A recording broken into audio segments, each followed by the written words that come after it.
At first, when he said the transplant, I'd never thought I would get one. The way things were, you just think I'm not lucky enough to get one. But yeah, luck came my way.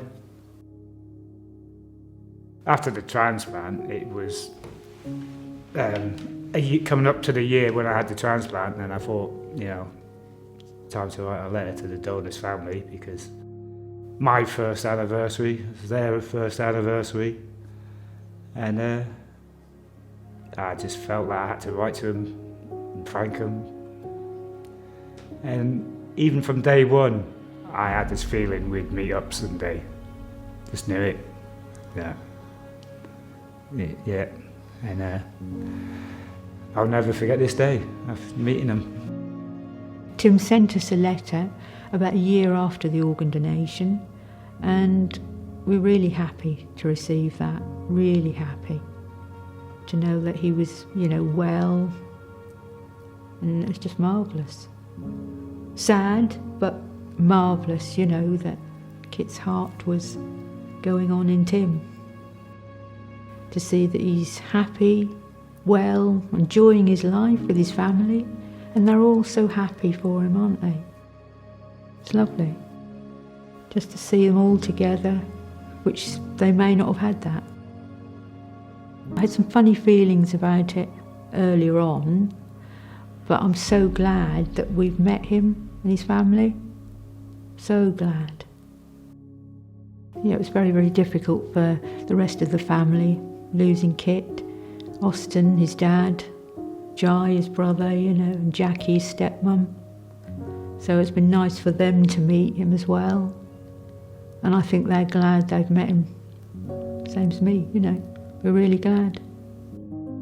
We know, we're the lucky ones, and they're the ones that are grieving. And we were just hoping that they would think he was worthy of it. And I think that's always been his thing, thinking, was I worthy enough to have that? Just give him that second chance. And so, you just want to, hopefully let them see that, he appreciates that every single day he does. He's a hard worker, and, and just hearing today, listening to them, there's so many similarities between, family. Yeah, I just think, this is like we've been part of each other's families. It's, unbelievable.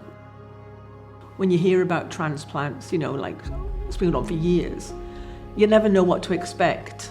And I think with us, because how ill Tim was, just can't believe life can change so much.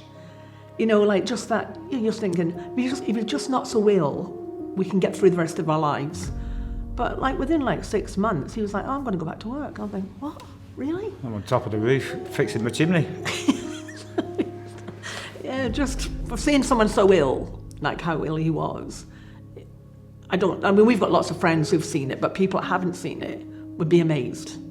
And that's why I always say, being a donor is just the best thing you could ever do, because it just helps so many. If I could do the same for someone, I'd do it in a heartbeat. I hadn't really thought about organ donation, so we had to think fairly quickly. But I think it's keeping Kitt alive in somebody else, and that makes, I think, us feel better.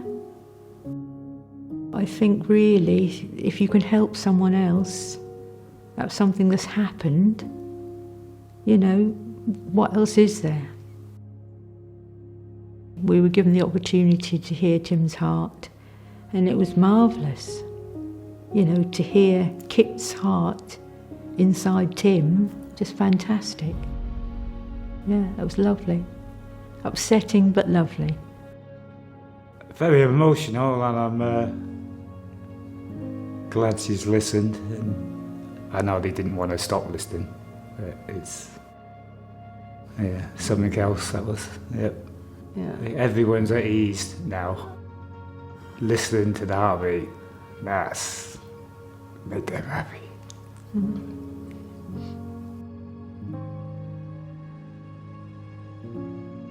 And I think when Tim first came home from hospital, you'd had that LVAD, so intrusive, and then, he'd lie asleep, he was asleep at night, and you'd lie there and you're just thinking to yourself, God, someone else is keeping him alive.